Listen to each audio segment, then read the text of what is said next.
This conference will now be recorded. Great.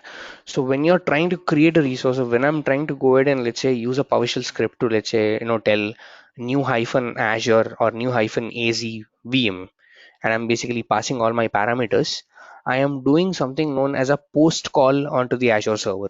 These are called a post call. Or when I'm trying to get some resources, I'm trying to do a get call from the Azure server.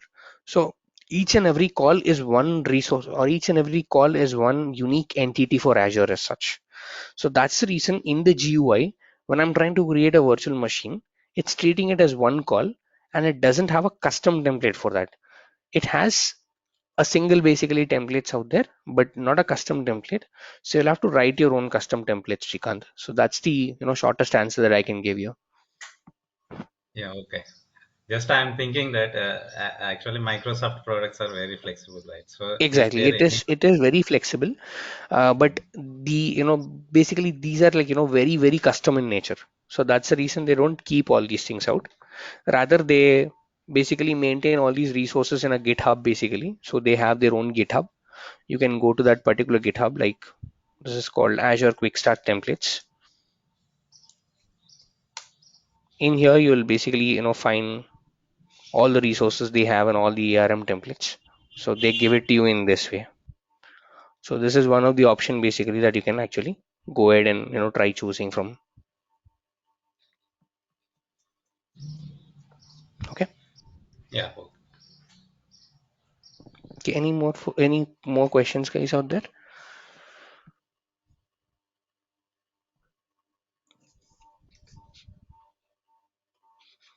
Okay, then let's start the today's concept. Let me see which resource group did I really create out here. Okay, fine.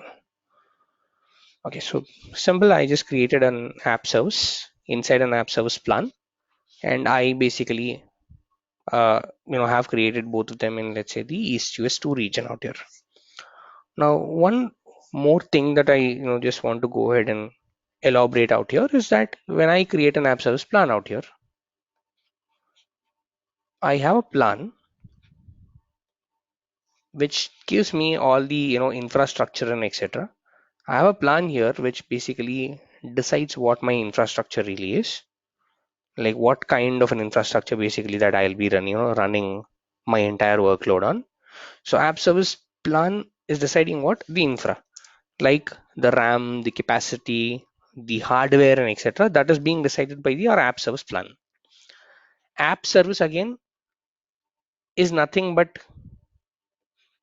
an IIS server, or is nothing but an application that is running on top of an IIS server. So after you install IIS on top of a virtual machine, what you get is the app service or the web app. Like I can use these terms interchangeably. So this is a accessible site. This is not a private. This is a publicly accessible site which is running on this particular infrastructure. Now in the backend, right? In the backend, your app service plan needs an infrastructure to run. Now your app service plan is itself the infrastructure, but in the backend, it relies upon something like a virtual machine. We said, okay, fine, you have a virtual machine like this, and this is the virtual machine on which this particular plan is kind of based upon and stuff like that. So this particular virtual machine in the backend, which I cannot see, I'm just calling this as a worker. In the backend, I'm just calling this particular service as a worker, basically, meaning this particular service is helping me run my entire workload. How can I really see that when we basically go into something known as a Kudu console? The other day we were talking about advanced tools in Kudu console and etc. Right? So if I go into the Kudu console here, it will tell me what is the environment, what is the name of the virtual machine and all. What is let's say the workload on which, or what is let's say the configuration of the backend worker. In short, what is the configuration of the backend worker is what it's trying to tell me. It's telling it's a Windows system. The machine name is web something like this. So Microsoft in the backend has gone ahead and created a 4-core processor machine with a 64-bit operating system running on Windows 10. and the machine name was web something like this, and it's now trying to give me this particular machine, expose this particular machine as an IIS server, as a public server out there, which is great, which is cool, which is fine. But even this machine has something like a RAM and everything, right? Like it is coming with a processor count, it's coming with a memory and all that stuff. Now what if this particular memory increases? Meaning, what if the traffic to your number of website, or the traffic basically to your website, is not one request but many requests? Now I'm talking about something like a website which is not running on a free tier but which is on a production. You have a production based workload, you have a service basically that is running basically for all your customers out there. This is a complete production based workload as such, which is basically relying upon the memory, basically in the memory, the hard drive, the hardware and everything basically of the backend worker. Now I'm telling you that okay fine, the backend worker, since there are a number of requests, basically the CPU time and etc is getting increased. So let's say somewhere around 80% or something like that. The memory utilization out of the entire 16 GB allocated, 80% of it is consumed. Now what's going to happen, like my system, like entire thing, right? Like if your system, if there is high memory utilization, your system will become slow, process won't respond and all that stuff. Same thing can happen also to your web application, because your web application is nothing but a simple IIS server that is running on top of this particular backend worker. And if the backend worker basically is getting exhausted, your website will also go down. So in that case, what do? We discussed about something known as a scale up, right? Now we said, okay, fine, there is an option called scale up where you can basically increase or go to a next level of your app service plan. You can say, okay, fine, this is not my app service plan. I'll choose something else differently. But you're directly hitting your cost. Your cost is into two. Like if you're jumping from one app service plan to the other, your cost is almost doubling out. Like that is the operation model. If you look at this, right, the entire pricing structure is priced in that way. The cost is almost jumping to twice to what you're actually paying for your earlier plan. But I am a user who doesn't want to increase my plan. I am just telling Microsoft that, hey, you know what? I don't want to increase my plan, but is there anything else apart from it? Microsoft says yes. With some minimal charge, I can give you an option called scale out, not scale up. Scale out is simply adding number of workers out here. Not one virtual machine right now, but two virtual machines with the same configuration. Now I don't give you one, I'll give you two. Same virtual, like the same configuration out there. Like there is no change in the configuration at all. There's literally the same configuration out there. Like both the machines are simply the replicas with 16. If this is coming with 16, even this will come with 16 gigs of RAM, all that memory and all that stuff. But now the power of your application service is getting doubled without you happen to increase your app service plan. Now your application is not running on one worker, rather your application is running on two workers. Both the IIS servers, two different machines out there which are helping your request to get diverted. Now then we discussed about, let's say, a load balancing concept, right? When we are looking at virtual machines, then where is a load balancer out here? Don't need to worry, Azure will take care of it. Azure will implement the load balancing. Azure will basically take care of the number of requests, diversion of the request. Everything is like, right now going to be taken care by Azure. You don't have to worry about it. All you gotta say is that, you know what is your scaling value? For me, my scaling value is just one, because I just have one particular machine out here and all that stuff. But if you want to basically go for a scaling, you'll have to increase your plan. Firstly, I cannot do a scaling in an F1. That is something that we have to basically outrightly declare, that I cannot do a scaling on an F1. I need to basically minimum be on a B1 plan. So B1 plan supports a manual scaling of up to 3 instances. S1 supports a greater scaling, let's say up to auto scale. I mean, there is a concept called auto scale which we will look at. So let me go to S1. Let me first scale myself up to S1 into it.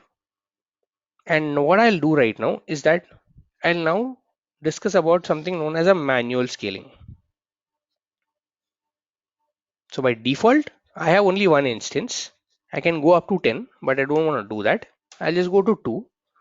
I'll say, okay, great. I just want 2 instances out here, meaning 2 backend workers out here, not one, but 2 backend workers out here.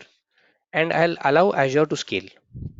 Now the scaling will take about 2 to 3 minutes. And after I scale up, meaning after I scale out, or sorry, scale up, I'll have 2 different workers out here that are assigned to my plan. Now, right now it is not reflecting. It will take like about 5 or 6 minutes of time. But after I scale up, right, now you see there is this option which got enabled. Instance. It is telling, you know what? I now see that you do not have one but 2 different instances, and even your machine name kind of got changed. Initially, it was some basically virtual machine that got allocated. As in, when you increase this out, Microsoft kind of identified that, hey, you know what, you're increasing this thing out, increasing the number of workers out. Now, my responsibility is to give you the number of workers. Now you have 2 different instances out here because I selected 2 out there. One 5B67 like internal conventions with a virtual machine name called DWI, something like this. 2 is your 47EA. This has a different nomenclature as such. 2 different virtual machines that are running as your backend workers. Is there a charge? Certainly yes, but that all those charges, right, are covered in your app service plan as such.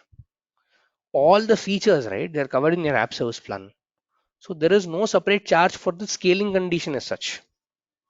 There is no separate charge that Microsoft is going to charge you for the scaling as such, because they are already charging it in the app service plan. So there are now 2 instances of your application that are running in the backend with, let's say, the same configuration.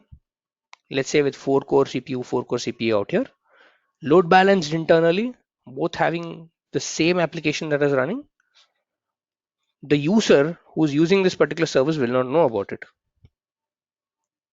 When you hit this particular request, it will go and this particular request will get diverted into one of the machines that are running in the backend. One of the machines that is running in your backend will fetch this particular request out there. That internal load balancing is also taken care by Microsoft. In this particular cases, it's also, I mean, it's taken care by Microsoft, and it takes, very good care of it. Now, but as a user for me, sometimes what happens is that the requests that are going to one of the machines might not reach this machine, meaning sometimes your instances might go bad, meaning these are all again machines in the backend, right? They can crash. They can basically, one of the machine in your logs, when you look at your logs, right, when your developer is reaching out to you and telling that, what, the service is slow, I'm not able to get the proper result and all that stuff, most likely one of the services might be bad. One of the services or one of the machines might be bad. In this case, I don't want to restart the entire service. I just want to restart one of the machines. Identifying the log, I found out that, what, this particular machine is not healthy. This particular machine, let's say, this is not, really performing well. Then can I restart only that particular service? Yes, you can. How can you? Same kudu console, come here, process explorer, and you can kill the process. You can kill this machine that is running in the backend. This will tell you, what, this is the machine that is running in the backend. You can come here, you can kill this out. You can kill this, kill this particular process. You can select each and every machine and kill it. Or you have something known as diagnose or solve problems, which we use a lot in, especially in web apps. Here you can go for an option called advanced restart application, and under advanced restart application is where your backend workers will get reflected, and you can restart one individual worker. Right now it is not showing you the both the machines out here. This is going to take some time to reflect, even the second machine, but when it gets reflected you can also go ahead and let's say restart that particular service. So you can restart individual services out here, meaning you are restarting individual virtual machines in the backend. You are restarting individual virtual machines that are running in the backend. In that way you are avoiding, or you are basically minimizing the downtime. Do we do this? Yes, a lot. We do this like a lot of times when we identify that this machine is like not running fine and all that stuff. When we identify it, we'll take the ID of that particular machine and then restart only that one machine out there. And now when you observe, right, your plan is not S1, it is S1-2, meaning two instances of your plan are actually running in the backend, which is the concept of scaling. But this is manual in nature, meaning I went ahead and said, you know what, to let's imagine the developer is now coming and telling, you know what, even the two instances or even the two workers are not sufficient in the backend. I want a third worker. I can go ahead and manually, put another machine out here into the backend pool of, let's say, my app service plan. And even this machine will be added to, let's say, with the same configuration as a third worker, and my requests are handled. But what if the requests are more, and even I need a fourth machine basically to be added automatically? Meaning, I want to now design a strategy which makes sure that, according to a metric, let's say whether it's a memory, let's say it's a CPU, let's say it's the utilization of the machine. According to the utilization, I want the number of workers to be added automatically. Can I do it? Yes, you can. Use case scenario. Let's say you have let's say basically you are designing this application for Amazon.com. Amazon has something like a big billion day, or let's say Amazon Great Indian Sale. Amazon Great Indian Sale starts for about, let's say, or is there for about 12 hours. And you need 10 workers to be only for that 10 hours, depending upon the load. And after the load has come down, after the number of users have come down, even the backend workers should come down. In that way, you're optimizing your cost. In that way, you're making sure that your application is running optimally. And also you are reducing upon your cost and etc. So how do you do that? Then what is the option to go ahead and do it? So I now did a manual scaling. You can also go ahead and do something known as a custom auto scale. Now you can define it on your app service plan or your app service. Anything is okay. But anything anything you do is, it's like a direct change on the app service plan as such. You're not basically changing the app service, you're changing the app service plan, because this is the one who decides who's the infrastructure, how is it managed and all that stuff, right? So now I'll say it is not a manual scale, but I'll do a custom auto scale. And now I can define what is my scale out and scale in conditions. I'll say, you know what, okay, fine, this is the name of the app, app setting is something like custom setting -123, something like this, a logical name out here. And now I can say, you know what, I want to scale my plan. I'll add rules out here. I'll say, depending upon the CPU percentage of my app service plan, if my CPU percentage at any given point is, let's say, greater than 70% for a duration of, let's say, 5 minutes, then increase the number of instances that are running in the backend by one. I'll say add. I'll also define a rule which is called a scale in condition, where I'll say, you know what, if the average CPU percentage is less than 30, meaning the average CPU percentage of backend is less than 30 for a duration of, let's say, 5 minutes, then decrease the count by 1. So I defined what? A scale out condition and also something like a scale in condition. Increase by and decrease by. And I can also say that, you know what, this plan can maximum go up to 10. Okay, maximum go up to 10, or sorry, minimum basically 2, maximum to 10, Default is 2. So minimum instances are 2, maximum instances are 10. Like at any given point, I need 2 instances. The default is also 2, and the maximum that you can go up to is 10. This is how I can control what, or basically I can control how my scaling happens. And widely used tool out here. It is a widely used tool. Let's go ahead and save it. Okay, it's in fail to update and all that stuff because this particular name, right, that is not no fine and all that stuff out here. Sometimes it might act very weird. You'll have to look at what the error is and all that stuff. Missing subscription message. Subscription was okay, fine. Okay, so this is an issue. Let me see. So I have not registered for this particular service. I have not registered the subscription for this particular service as such. So let me go ahead and just register this particular subscription for that particular service. How do I do it? And all likely you'll also face the same error if you are going ahead and creating it. Go to your subscriptions, go under the subscription, just type in resource provider. Where is resource provider?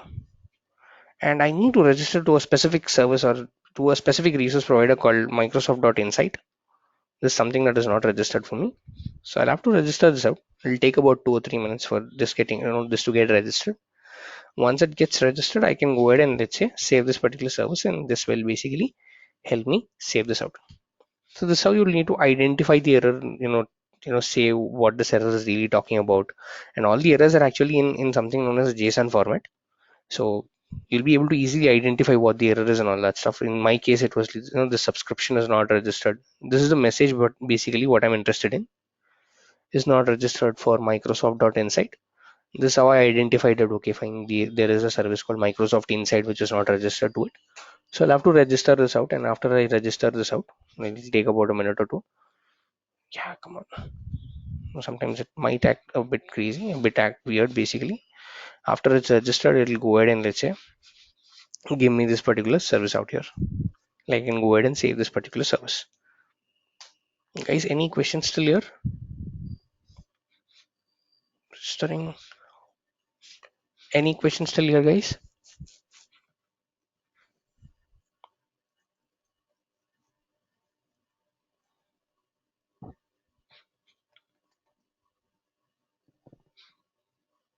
Guys, anything?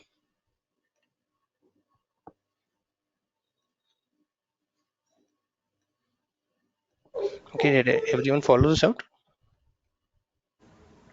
Yes, Kiran. Yes, yes. Okay. So this might take about 2 3 minutes time, in a given good day, or sometimes around 5 minutes or something, depending upon the service that you're trying to register it out. And now it's registered. Now I can come here and I can say okay, fine, save. And now it'll just say update the auto scaling condition. We'll kind of save this out. It should save this out without any errors as such. And again, it might take about a minute or two. And once the scaling is applied, it'll continuously start monitoring your service. It'll make sure that the auto scale conditions are applied, and the minimum instance count will always be at 2, maximum will be at 10, depending upon the number of utilization and all that stuff. This is how you implement something known as an auto scaling. And about, let's say, how do you restart your individual services and all that stuff. That's about auto scaling, guys. That's about scaling, and that's about how do you configure manual scale, and how do you configure auto scale, and all that stuff. Now, another concept that I'd like to discuss really today is that about the domain name that is getting provided to me. Now I have a domain name, something like this. I said, you know what, this particular application is like right now giving me something like this. So what let me do is like, let me say I'll put a custom application inside it, a very simple HTML page inside it. So I'm not deploying anything. I'm just changing something in the backend. So I'll just go to the backend and just edit my entire file out here. So I'll just go into the PowerShell console.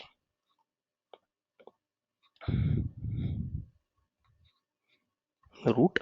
And this is a hosting start.html file what Microsoft really gives me out here. I'll just take this out. I'll just say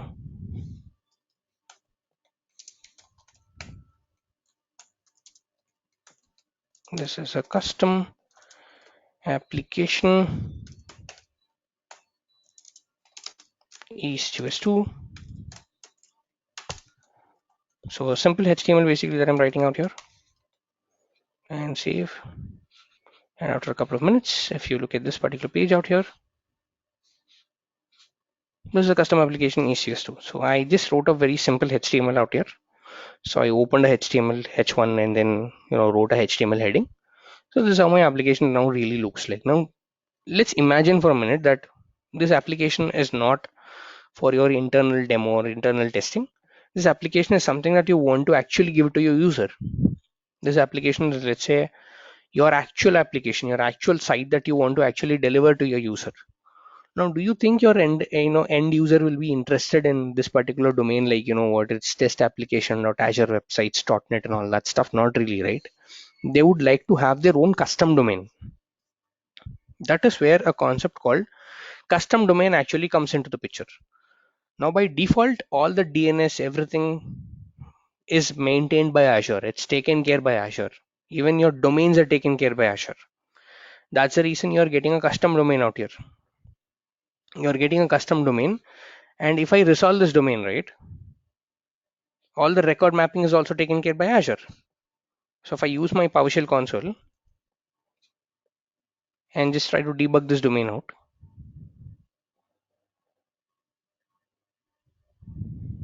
or if that's taking time, okay, fine, cool. Let's come up.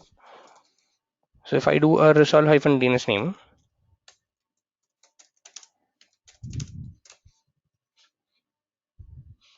it's able to resolve its own self to an A record. This is important for me. It's able to resolve its own self to an A record out here, meaning all the DNS records, everything is by default taken care by Microsoft. Everything is by default taken care by Microsoft. And if you see in the backend, right, it's giving you two instances out here, because you are right now running on two different auto scales out. I mean, you're running two instances as such, but that's secondary. But it's able to resolve it to an IP address out here. And if you look at this, right, it says something something something dot eastus2.cloudapp.azure.com. Meaning, when we were doing, let's say, virtual machines, what we just did is like we assigned a DNS name label, right? And the DNS name label was looking same thing like this, right? So Microsoft is managing everything in the backend. And how did it get this IP address? Is this static? Is this dynamic? If you go into your application and if you type in custom domains out here, this is the IP what Microsoft assigns. Dynamic one, can change, cannot change, depends upon how Microsoft manages this out. This is the exact IP what you're seeing here, meaning it's able to resolve its own self to something like, let's say, basically an A record out there. This is all taken care.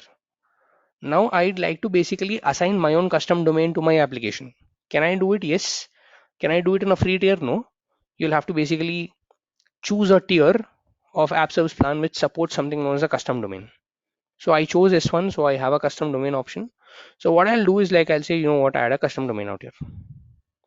I'll just click add a custom domain. It's very, very simple to do this out. I said add a custom domain. I have my domain manager open, and let's hope that my domain manager really works today. So I'll take my domain, which is called myazuretraining.xyz, and I'll say add this out here and validate it. It now says, okay, fine, I'll try to basically validate this out, but I don't see that you're a domain owner, meaning I am not able to verify whether you are the domain owner or not, for which you need to add a few records. Now this is not a record called a record. I want to do a CNAME record because I already have an A record of my application being pointed, or my application basically being pointing to an IP, which is Microsoft taking care of very well. So I don't want an A record, rather I want a CNAME record where this particular guy called myazure, or this particular domain name called myazuretraining.xyz, points out to a website called test application something something something. Meaning I have a domain, a custom domain name,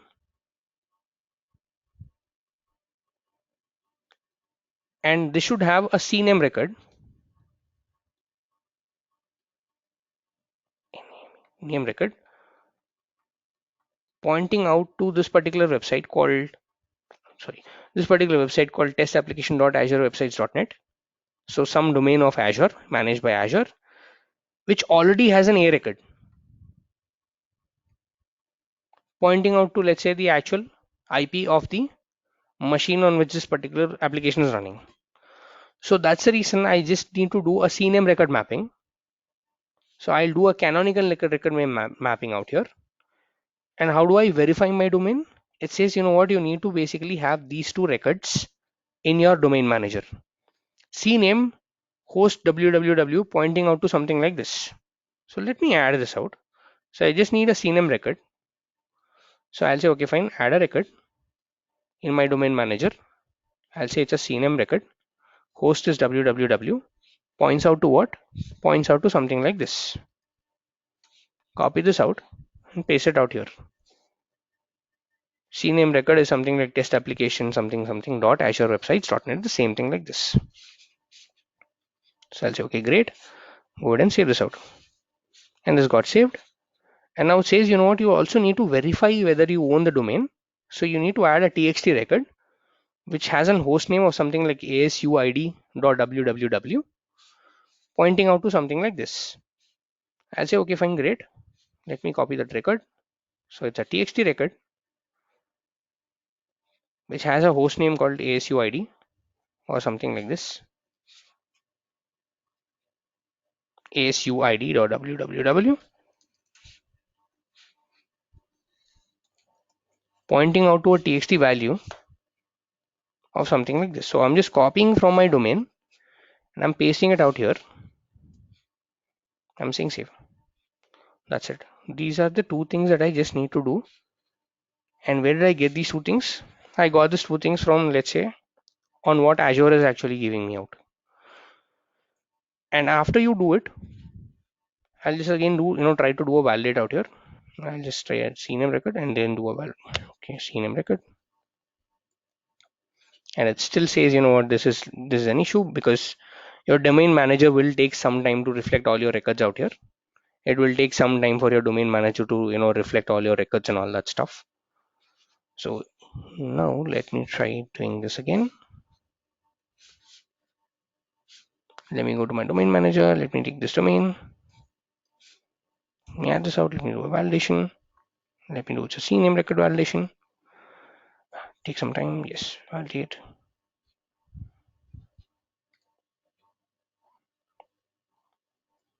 And sometimes it might take more time than the anticipated out here. Let me do a refresh. Let me also do a refresh of my domain manager so the records basically are flushed out of the internet. Let me also see whether the records are actually getting published on the internet or not. Let's check. Let me see if I am able to do it. Let me see the install called digital web interface. Okay, let me dig into it. Couple of minutes. So this is taking more time than the usual. So let me try doing this again. Okay, my records are good. Something like this, Azure websites.net. And ASUID is like refer to this one.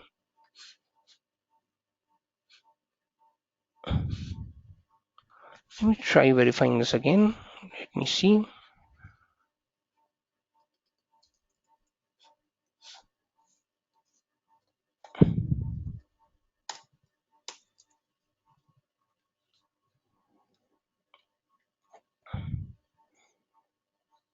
Yeah, now see my domain ownership kind of got confirmed.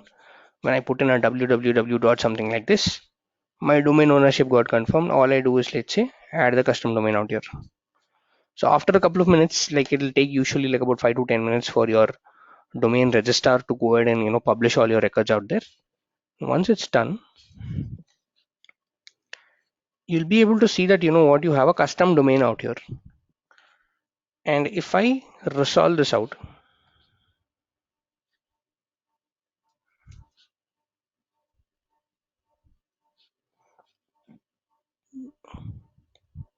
it's able to, let's say, resolve the entire custom domain as such.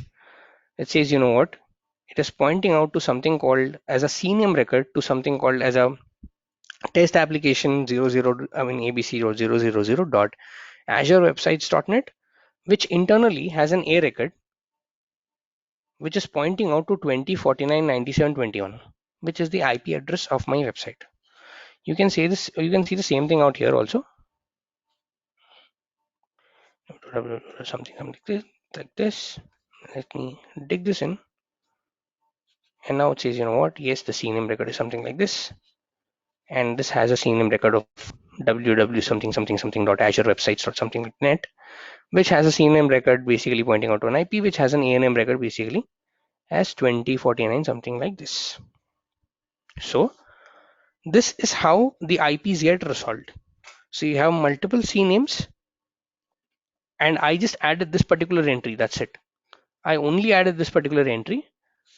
And if I, let's say, go to my manager and take this out website out, and say my I'll get the same application. So my browser is now able to do a DNS resolution because the records are published on the internet, and it's now able to resolve it to a CNAME record called this particular host name, which is test application 000 dot Azure websites dot net, which internally is referring to an ANM record hosted by Azure. This is how my DNS resolution entirely is happening, guys. Guys, any questions here that I can take? Anything?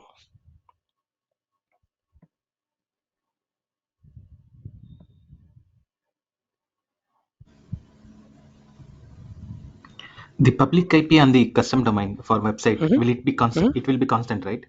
No, it is dynamic. Will it be static? No, it is dynamic. Okay. It's dynamic assignment, but the ANM record is actually taken care by Azure. So that's a dynamic record, which is like, kind of taken care by Azure as such. Okay.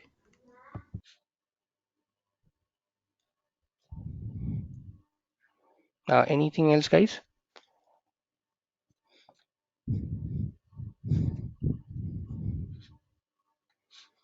But one thing here to observe is that my network is not secure, meaning my website is not secure because I did not go ahead and purchase something known as an SSL certificate.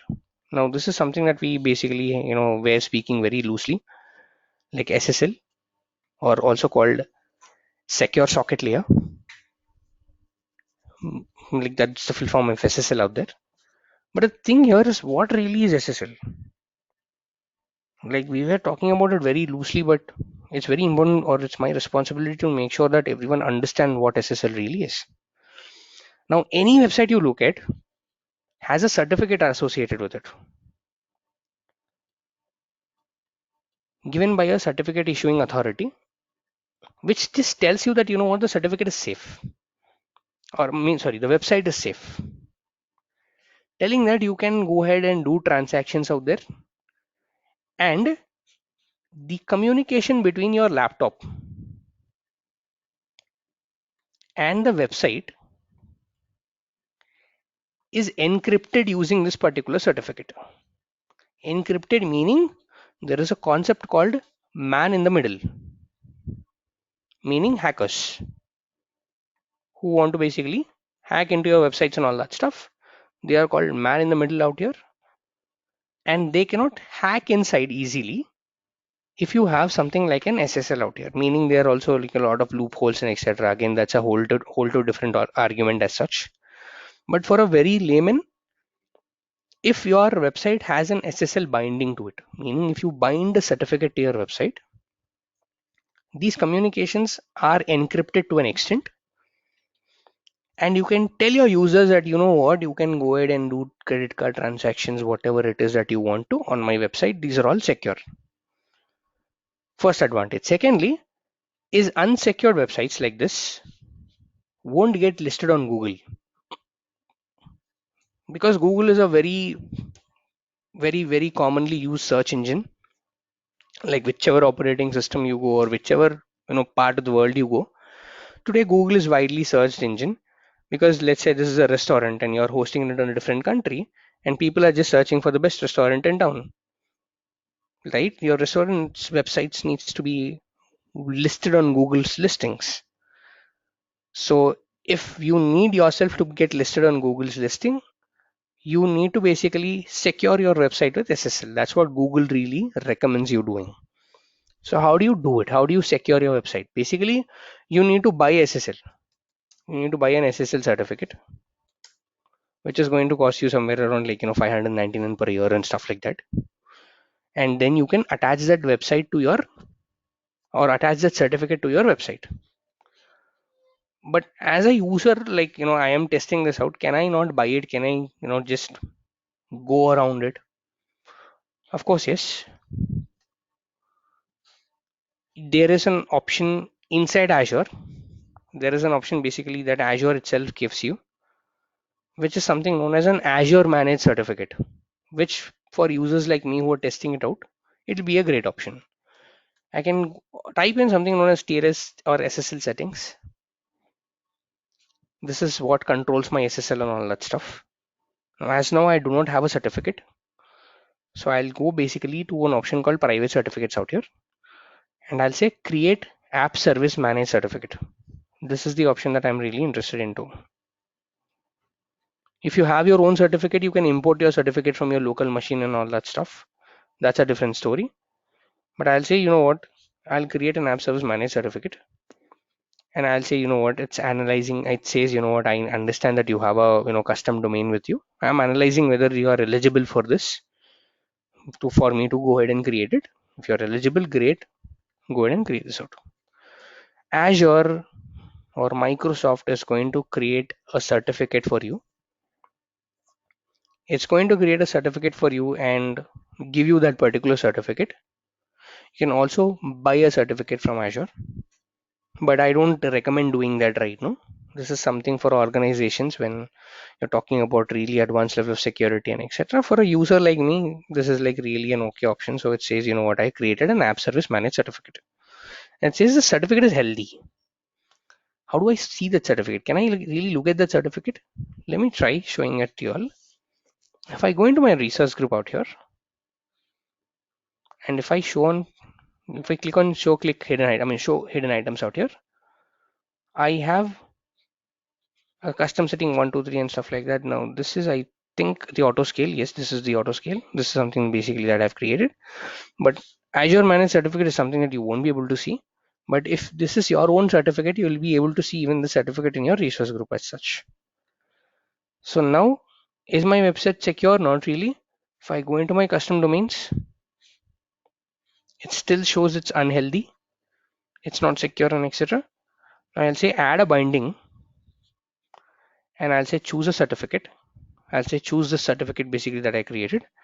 SSL type is SNI SSL. IP based SSLs are no longer used, so SNI SSL is the best option that you can go ahead. Like this is the type of security basically. What is it and all? Not needed at this point. So I just selected something known as an SSI SSL, and just I said add binding. So I created a certificate using the default option that Microsoft has given me out there. And as and when I created it, now see my website is secure.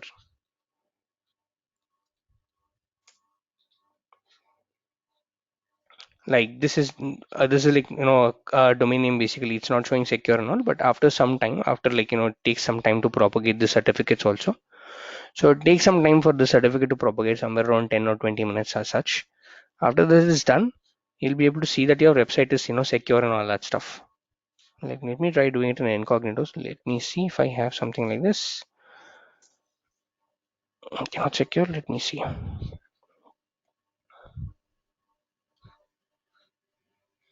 Yes, it's HTTPS only.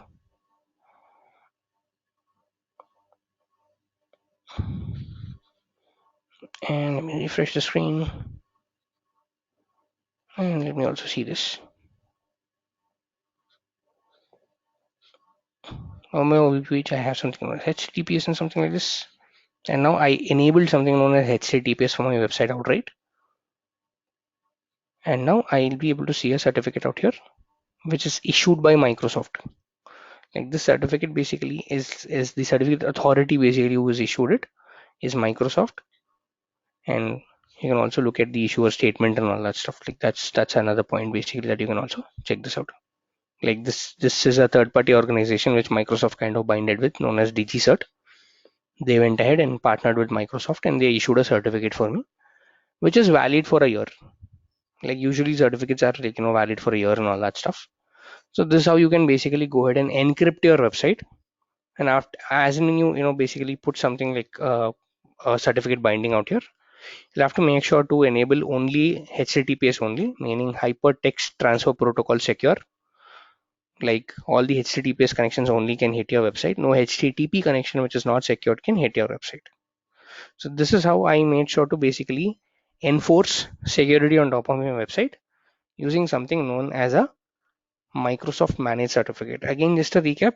So I added a custom domain. After adding a custom domain, I came down to private keys and certificates. I created a app service managed certificate, and I went ahead and let's say switched on my HTTPS. Went into my custom domain binding. Come on. Went into custom domain bindings out here and added a certificate or added a binding out here to my custom domain with the certificate I went ahead and created. This is how you can make sure to do the entire process without having to spend money to buy the certificate as such. This wasn't available in the IaaS services that we had because that is completely managed by you. That is not taken care by Microsoft. So in that case, you had to buy a certificate, import that certificate in your machine, and basically bind that certificate to your website and make sure that only HTTPS traffic comes in. So all that management is something which had to be taken care by you. So this is how, or this is the entire concept of this, guys, about how you basically add a custom domain. So I had a custom domain. I basically bought this custom domain for about 120 rupees, something like that. And if you basically buy a custom domain, if you want to buy a custom domain, the best tip is that don't buy a .com, don't buy a .in, don't buy a .co.in. Buy something which is .org, .edu or something like that. Like for a testing purpose, it's still okay. I bought a .xyz, which is the cheapest that is available out there. So I bought it for about 100 rupees or something per year. And basically I'm using this as my or for my demos and stuff. Again, optional, you cannot, it's okay. If you don't, you just need to understand the concept, you just need to understand how you bind it, and you just need to understand how you need to make your websites secure. This is the entire concept, guys. So any questions that I can take? Anything? Yeah. So we created a private certificate Mm-hmm. in the Azure portal, and we Mm-hmm. binded to the custom domain. Yes. So, but when we browse the custom domain, so it's showing the secure. So it's a private, right? It should not show like secure. No, it will show secured because it's a private certificate. Okay. Then what is the difference between public certificate? There is two options when we creating the certificates. Out here, is it? Yeah. Come on, delicious. Sorry.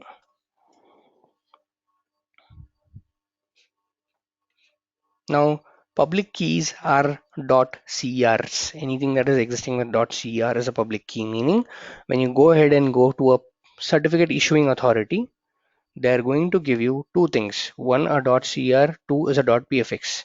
This is something that we also did while doing point to site connections. When we created something known as a self-signed certificate, you got a CR, which is with the public data, which is a root certificate, which is for you to distribute this to other machines. Not only this particular site, but other sites if it is generic. Private certificates are for this specific website. Private certificates come with a key. So if you only basically, if you have a private certificate, only then you will be able to go ahead and secure your website. Public certificate is the one that gets attached, is the root certificate that gets attached to the private. That is the main difference. So it should show SSL when you go ahead and integrate it with a private certificate. And you'll have to basically have a private certificate to integrate it with SSL, or basically to do the SSL binding out there.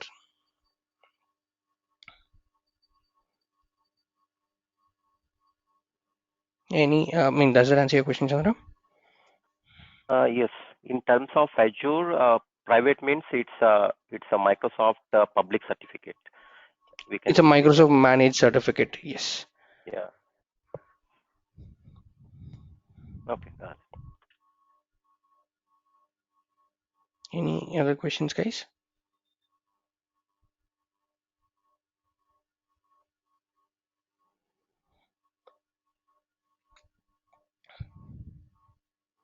Anything else before we close the session for today?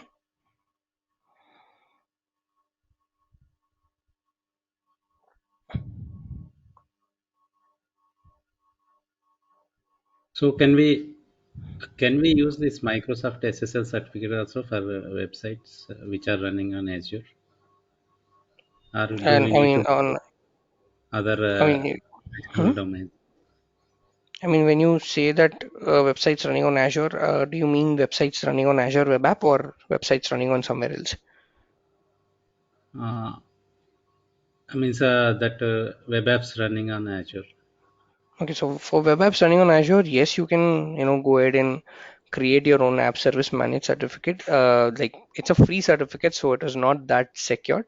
So normally companies don't go for those options. They go ahead and, buy their own certificates and bind it out. Okay. So from can we take external certificates and bind it Yes, with you can Azure? you can upload it. Yes, you can upload your external certificates also.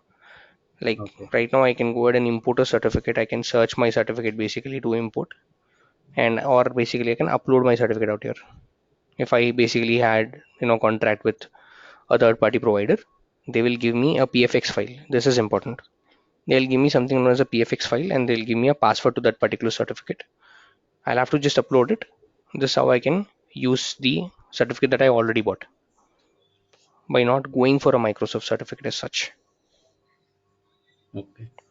And what is the difference between this PFX and PEM files?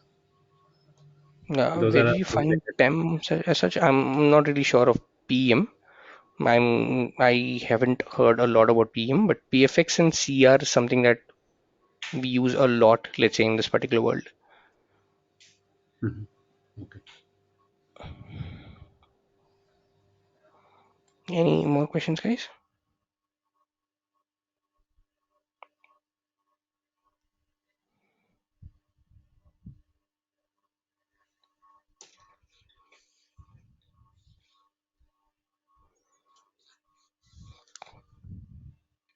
So, but just as a precursor to what we are going to get, discussion, what we are going to get into tomorrow is that let's imagine that you are Amazon or a big giant, something like that, okay, where you have like you have your website hosted in different regions of the world, not one but different regions of the world. Let's say you have like you have created multiple web apps, all running the same application, but for high availability and disaster recovery and resiliency, you made sure to run all these applications on different parts of the world as such.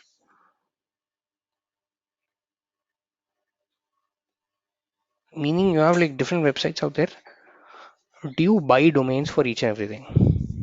The question is that would you buy domain for each and every website as such, or can I just buy one domain and make sure that everything else is running? Because like I'm a giant, I'm okay. Like Amazon basically does it.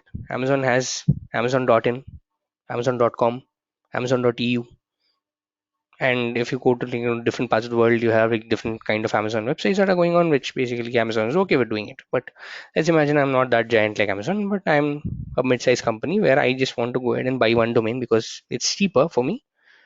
So can I associate everything to one particular domain? And how do I divert all my traffic according to the region? That's where you have a service called Traffic Manager in Azure. Like a load balancer we did in, let's say, in the IaaS part of it, you have a traffic manager in Azure, and companies normally go ahead and do a custom domain binding for the traffic manager. Custom domain is binded here. So you just need one custom domain. The traffic manager will take care of the distribution of traffic. How will it take care of? it has something known as routing methodology and all that stuff. We'll see that tomorrow when we meet about what routing methodology is, or how what a traffic manager really is, and how do you create it and all that stuff, and how do you drive out your traffic. But just giving you an idea on what things we do and how basically things we do it. So we don't go ahead and bind domain for each and everything. We don't go ahead and buy domain and bind it for each and every website out here. We just buy one particular domain, bind it to the traffic manager. That's it. Traffic manager is going to take care of all the rest. So this is how easy basically it is to work with, let's say, Azure platform as a services as such. So just giving an idea about what we're getting into tomorrow. So tomorrow's class is where we're going to look ahead, or where we're going to look into something known as high availability using Azure Traffic Manager, and we're going to look into a bit of virtual networking with web apps and all that stuff. So that's it from mine, guys. So if you have any questions, I can take, or we can call it a day. So though we are having a traffic manager concept, why Amazon is using that .in, .com, .eus kind of things? Because firstly, Amazon may not be hosted on Azure. Secondly, I am not really that sure about what is the architecture of Amazon, because I never really worked for Amazon as such. So they might be using different things, meaning they might be having something like this: one traffic manager for each region, multiple web applications for India, one domain out here called Amazon.in, basically associated with the traffic manager of India, other traffic manager for Europe,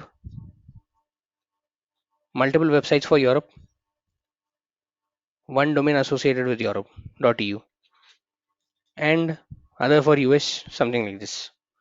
They may want to go ahead into something known as secluded architecture, something like that. So I really won't be able to comment on what kind of an architecture they're really using, or what kind of infrastructure that Amazon is really running on. But they may be doing something like this because they are a huge company. They need a resiliency and all that stuff. So they might be going for such a kind of an option.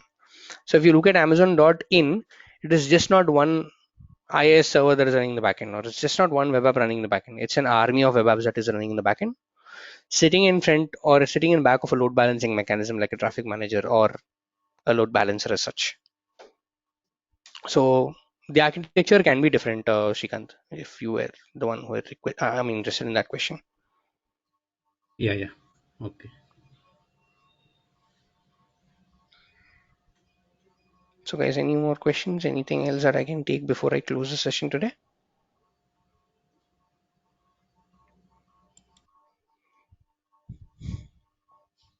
Okay, so if there are no further questions, then have a good day ahead, guys, and we will meet tomorrow and we will discuss more on high availability in Azure web apps. Thank you. Have a great day ahead.